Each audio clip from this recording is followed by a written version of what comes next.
더 이상은 못 참겠어. 엄마, 이제 그만 좀 해. 뭐? 내가 뭘 그만해. 내가 널 키우느라 고생한 게 얼만데. 내 카드 훔쳐 쓰고 내 남편 욕하고 평생 나만 차별했잖아. 이제 끝이야. 이 천하의 나쁜 년. 내가 널 어떻게 키웠는데. 억울하면 너도 남자로 태어나지 그랬어? 응, 이제 정말 끝이야. 더 이상 연락하지 마. 야, 박고은, 이 몹쓸려나. 어디가? 58년. 이제야 정말 자유로워졌네. 영상을 시작하기 전에 오른쪽 하단에 구독과 좋아요 버튼을 눌러주시면 더 많은 분들께 이런 감동적인 이야기를 전해드릴 수 있습니다. 알림 설정도 해두시면 영상이 올라올 때마다 가장 먼저 만나보실 수 있습니다. 안녕하세요. 저는 올해 58세가 된 박고은이라고 합니다. 제 이야기는 어쩌면 많은 분들에게 공감을 얻을 수도, 또 어떤 분들에게는 불효라고 비난받을 수도 있을 것 같습니다. 하지만 저는 제 경험을 솔직하게 나누고 싶습니다. 어쩌면 저와 비슷한 상황에 처한 분들에게 작은 위로가 될 수도 있을 테니까요. 저는 어린 시절부터 남동생과 차별받으며 자랐습니다. 저희 엄마는 시집살이가 너무 힘드셨던 것 같아요. 당시에는 아들을 낳아야 시집살이에서 벗어날 수 있었다고 합니다. 내가 아들 낳고 나서야 시어머니 눈치 안 보고 살았다. 이런 말을 항상 하셨죠. 그래서인지 저는 항상 엄마의 사랑을 받지 못했습니다. 딸이라는 이유만으로 무시당하고 차별받았어요. 심지어 아버지는 바람을 피우고 다니셨는데도 그런 아버지조차 남동생만 예뻐했습니다. 병은아, 이리 와봐라. 아빠가 용돈 줄게. 아빠, 나도 용돈 주면 안 돼. 너는 딸이잖아. 너무 욕심부리지 마. 집안의 모든 관심과 사랑은 항상 남동생에게로 향했고, 저는 그저 주변인처럼 존재했던 것 같습니다.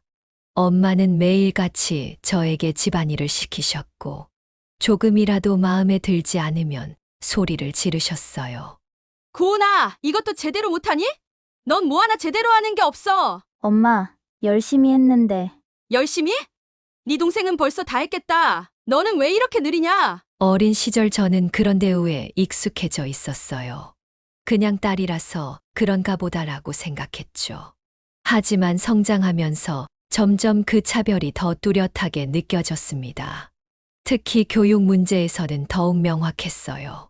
고등학교 때 저는 성적이 정말 좋았습니다. 반에서 항상 3등 안에 들었고, 대학에 갈 수 있는 충분한 실력이 있었죠. 하지만 대학 진학을 앞두고 어머니와 아버지는 제게 이렇게 말했습니다. 기집애가 무슨 대학이니? 그 돈으로 네 남동생 보내야 해. 고은아, 너는 어차피 시집 갈 건데 대학은 무슨 소용이야. 가슴이 무너지는 것 같았어요. 제 꿈과 노력이 단지 제가 여자라는 이유만으로 무가치해진 거죠. 그때 처음으로 깊은 분노를 느꼈습니다. 하지만 반항할 용기는 없었어요. 결국 대학 대신 취직을 했고 집에 돈을 가져다 주면서 살았습니다. 그 시절 저는 매일 밤 몰래 울곤 했어요. 친구들은 대학에 가서 새로운 경험을 하는데 저는 하루 종일 일하고 번 돈을 고스란히 집에 갖다 바쳐야 했으니까요. 제 꿈은 교사가 되는 것이었는데 그 꿈조차 포기해야 했습니다. 엄마, 나도 대학 가고 싶어. 밤에 공부해서라도. 무슨 쓸데없는 소리야. 네가 버는 돈으로 병은이 학비 대야지. 넌 그냥 돈이나 벌어. 그 말을 들을 때마다 가슴이 찢어지는 듯 했지만 저는 여전히 착한 딸로 살았습니다. 몇 년 후 어머니가 제 월급을 통장에서 마음대로 가져가는 것을 보고 처음으로 항의했습니다. 엄마, 그건 내 돈이야. 왜 허락도 없이 가져가? 뭐? 내가 널 키워서 지금까지 쓴 돈이 얼만데? 너가 버는 돈은 당연히 집에 줘야지. 그렇지만 나한테도 필요한 돈이야. 나도 내 인생이 있잖아. 네 인생? 웃기지 마. 네 인생은 나한테 달려있어. 내가 널 낳았으니까. 그 후 저는 20대 중반에 독립을 결심했습니다. 처음으로 제 의견을 확고히 말했고 독립해서 나오게 되었죠. 하지만 그 후에도 엄마는 끊임없이 생활비를 요구하며 저를 압박했습니다. 처음 독립했을 때 엄마는 거의 매일 전화해서 소리를 질렀어요. 너가 어떻게 나를 두고 나갈 수 있어? 이 몹쓸려나. 엄마, 나도 내 삶을 살 권리가 있어. 권리? 부모 배신하는 게 네 권리야? 오늘이라도 당장 집으로 돌아와. 그 시절 저는 항상 죄책감에 시달렸습니다. 독립해서 나온 건 옳은 결정이었지만 부모를 버린 것 같은 마음에 늘 가슴이 아팠어요. 심지어 밤에 잠을 이루지 못할 때도 많았습니다. 너 솔직히 말해봐. 월급 얼마 받아? 그중에 절반은 집에 보내야지. 엄마, 나도 이제 독립했고 내 생활이 있어. 그래, 너 생활? 알겠고 남는 돈은 다 보내. 네 동생 대학 보내야 하니까. 독립했지만 여전히 저는 엄마의 굴레에서 벗어나지 못했습니다. 그러던 중 28세에 지금의 남편을 만났습니다. 처음으로 제게 참된 사랑을 주는 사람이었죠. 남편은 저의 상처를 이해해 주었고, 제가 진정한 가족의 의미를 느끼게 해 주었습니다. 결혼을 결심했을 때 저는 두려움보다 설렘이 컸어요. 드디어 저만의 가정을 꾸릴 수 있다는 기대감이 있었으니까요. 하지만 역시나 어머니는 저의 결혼을 달가워하지 않았어요. 제가 뭐가 좋다고 돈도 없는 놈을 데려와가지고. 엄마, 그는 정말 좋은 사람이야. 날 소중히 대해줘. 나도 너 소중히 대했어. 내가 얼마나 너한테 했는데. 말도 안 되는 소리였어요. 제가 언제 소중하게 대접받은 적이 있었던가요? 항상 남동생만 챙기고 저는 마치 하녀처럼 부려먹었는데 말이죠. 그때 처음으로 엄마의 말이 새빨간 거짓말이라는 걸 깨달았습니다. 결혼을 하면서 저는 큰 결심을 했습니다.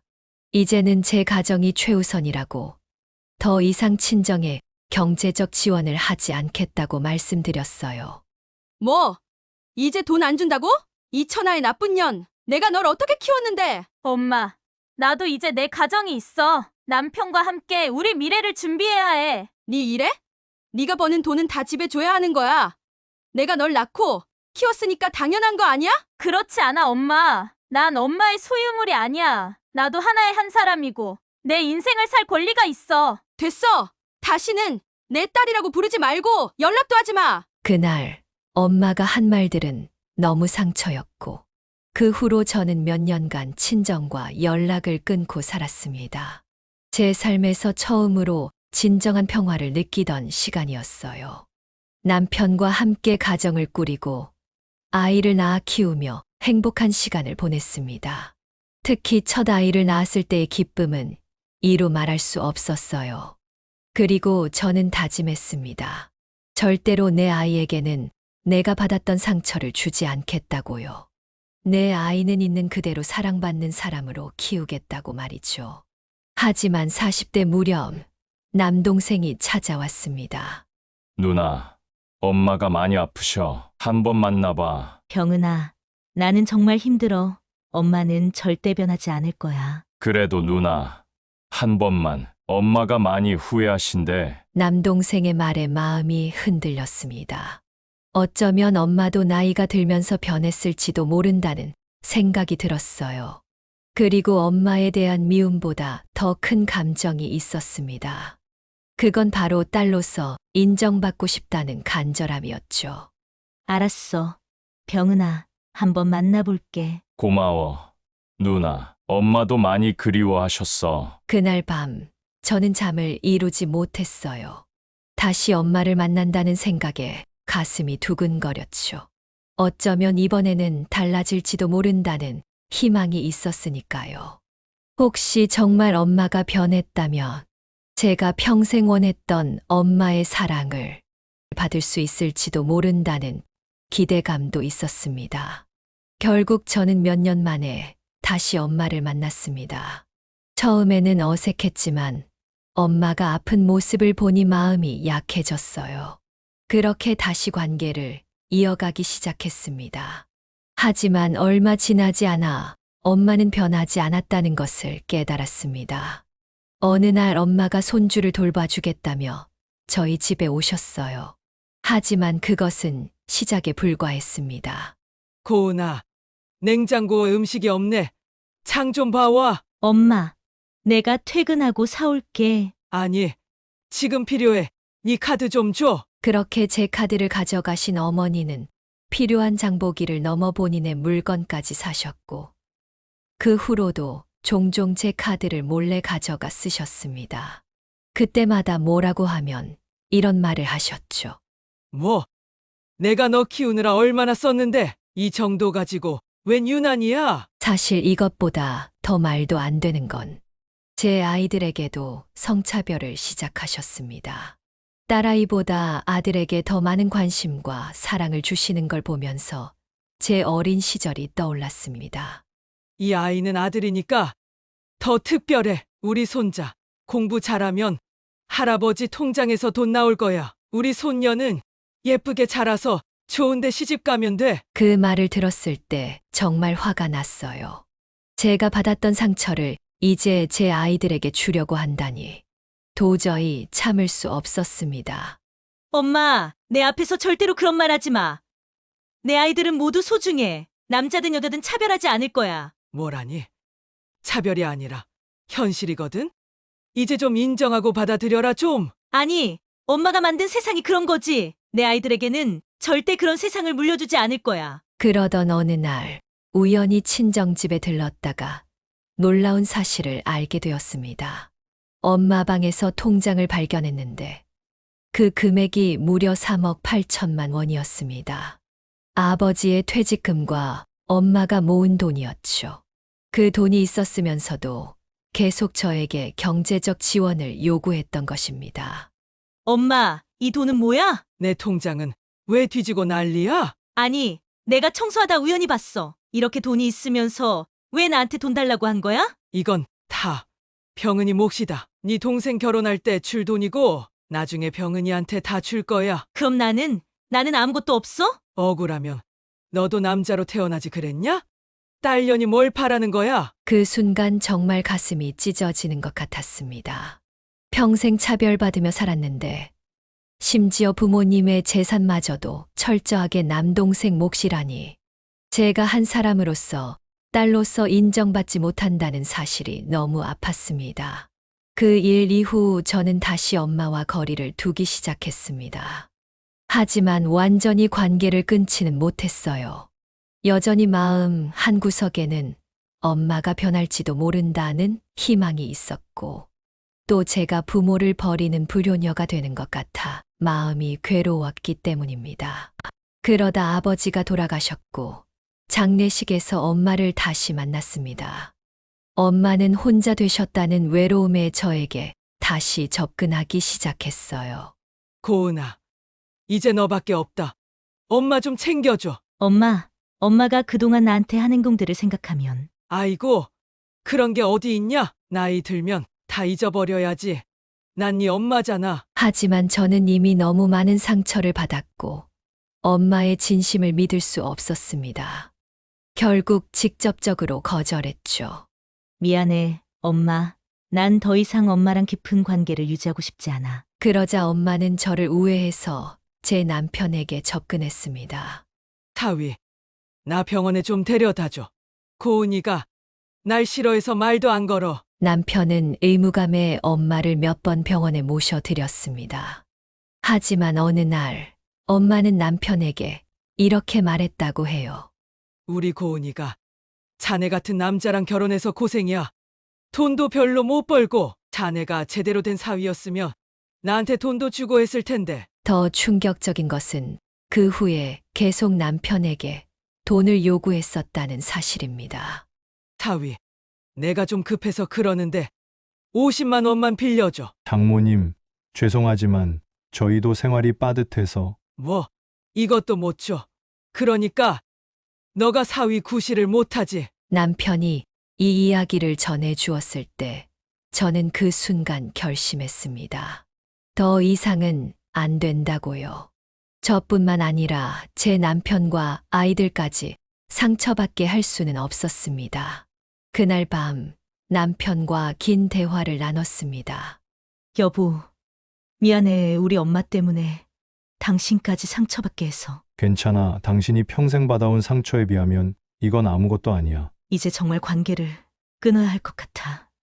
나도 이제 지쳤어. 평생 인정받지 못하고 차별받고 이제는 우리 가족이 더 중요해. 그래, 당신 결정을 존중해.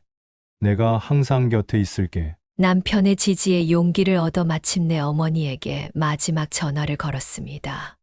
엄마, 이제 정말 그만 좀 해. 더 이상 우리 가족에게 접근하지 마. 뭐, 네가 감히 엄마한테 그딴 말을 해? 내가 널 어떻게 키웠는데? 엄만 내가 평생 어떻게 살았는지 알아? 모르잖아. 항상 남동생만 챙기고 나는 무시하고 내 결혼 생활까지 망치려고 하니 더 이상은 참을 수 없어. 이 배은망덕한 년! 네가 어떻게 나한테 이럴 수 있어? 나도 너 같은 딸 필요 없어! 응, 나도 좋아. 더 이상 나도 엄마 필요 없어. 안녕히 계세요. 그렇게 통화를 끊은 후 저는 엄마의 전화번호를 차단했고 제 전화번호도 바꿨습니다. 그 순간 이상하게도 제 가슴에 얹혀 있던 커다란 바위가 떨어져 나가는 느낌이 들었어요. 마치 58년 동안 제 심장을 짓누르고 있던 무게가 사라진 것 같았습니다. 처음에는 죄책감도 있었어요. 불효녀라는 꼬리표가 저를 괴롭혔고 가끔은 엄마가 외롭게 지낼 것 같아 마음이 아팠습니다. 하지만 남편과 아이들이 제게 해준 말이 큰 위로가 되었습니다. 엄마도 이제 행복해야지. 평생 희생만 하고 살았잖아. 여보, 당신이 행복해야 우리 가족도 행복해. 당신의 결정은 옳은 거야. 그 이후로 몇 달이 지났고 저는 점점 더 평온함을 느끼기 시작했습니다. 밤에 잠을 이루지 못하던 불안은 사라졌고 항상 긴장하고 있던 어깨의 근육도 풀렸어요. 마치 평생 어두운 터널 속에 있다가 처음으로 햇빛을 보는 것 같았습니다. 물론 남동생이 한 번 찾아와서 화해를 권했지만 저는 단호하게 거절했습니다. 병은아, 미안하지만 나는 이제 그런 관계로 돌아갈 수 없어. 너를 미워하는 건 아니야. 하지만 엄마의 사랑을 받고 자란 너는 내가 어떤 상처를 받았는지 절대 이해할 수 없을 거야. 누나, 너가 엄마를 챙겨. 난 이제 정말 지쳤어. 58년을 살면서 단 하루도 내가 엄마의 딸로 인정받은 적이 없었어. 이제야 좀 숨 쉬고 살 수 있는 것 같아. 나의 인생을 살 거야. 남동생과의 대화 이후 저는 정말 새로운 삶을 살게 되었습니다. 저는 제 자신을 위한 시간을 갖기 시작했고 취미 생활도 시작했어요. 원예를 배우고 친구들과 여행도 다니고 무엇보다 남편과 아이들과 함께하는 시간이 정말 행복했습니다. 처음으로 제 삶이 제 것이라는 느낌이 들었어요. 더 이상 누군가의 기대나 요구에 맞춰 살 필요가 없었고, 과거의 상처와 분노에서 벗어나 현재에 집중할 수 있게 되었습니다. 어느 날, 저는 오랜 친구와 차를 마시며 이런 이야기를 했습니다. 나 요즘 정말 행복해. 평생 부모 때문에 가슴에 바위를 얹고 살았는데 이제서야 해방된 기분이야. 너 정말 달라졌어. 표정도 밝아지고, 목소리도 활기차고, 이게 진짜 고운이구나 싶어. 그래, 이제서야 진짜 나로 살고 있어. 58년이 지나서야 찾은 진짜 내 모습이야. 정말 그랬습니다. 가족의 사랑과 지지 속에서 저는 제 삶의 주인공으로 다시 태어났어요. 엄마와의 단절이 제게는 새로운 시작이었습니다. 가끔은 문득 엄마가 생각날 때도 있습니다. 하지만 그런 감정들은 이제 저를 압도하지 않아요. 그저 지나가는 구름처럼 잠시 머물다 사라질 뿐입니다. 어쩌면 제 이야기가 불효하다고 생각하실 분들도 있을 거예요. 하지만 저는 묻고 싶습니다. 부모의 역할이란 무엇일까요? 단지 아이를 낳고 밥을 먹이는 것으로 끝나는 걸까요? 진정한 부모의 사랑은 조건 없이 아이를 있는 그대로 인정하고 사랑하는 것이 아닐까요? 저는 부모님을 존경하고 공경해야 한다고 생각합니다. 하지만 그것이 평생 학대와 차별을 참으라는 뜻은 아니라고 생각해요. 자신을 소중히 여기는 것도 중요한 가치입니다. 이제 저는 60세가 되어 갑니다. 인생의 황혼기에 접어들면서 저는 더 이상 과거에 연연하지 않기로 했습니다. 엄마에 대한 미움도 원망도 이제는 내려놓았어요. 그저 저와 제 가족의 행복에 집중하며 남은 인생을 살고 싶습니다. 제 딸에게는 항상 말합니다. 너는 그 자체로 소중하고 완벽한 존재야. 엄마는 너가 무엇을 하든 어떤 선택을 하든 항상 너의 편이 될 거야. 엄마에게서 받지 못했던 사랑을 제 아이들에게 주면서 저는 새로운 사랑의 연결고리를 만들어가고 있습니다. 상처의 대물림이 아닌 사랑의 대물림을요. 만약 이 이야기를 듣고 계신 분들 중에 저와 비슷한 아픔을 겪고 계신 분이 있다면 꼭 말씀드리고 싶어요. 당신은 혼자가 아닙니다. 당신의 감정은 정당하고 당신의 상처는 남아 있습니다. 그리고 무엇보다 당신의 행복을 위해 때로는 과감한 결단이 필요할 수도 있습니다. 이제 저는 진정한 제 삶을 살고 있습니다. 58년이 지나서야 찾은 자유와 평화, 그리고 행복. 늦었지만 지금이라도 찾아서 다행입니다. 여러분도 이 영상을 보시고 용기를 내어 새롭게 시작하시고 싶은 분이 있다면 댓글로 여러분의 이야기를 들려주세요. 구독과 좋아요, 알림 설정까지 해주시면 더 좋은 영상으로 보답하겠습니다. 노후의 이야기였습니다. 감사합니다.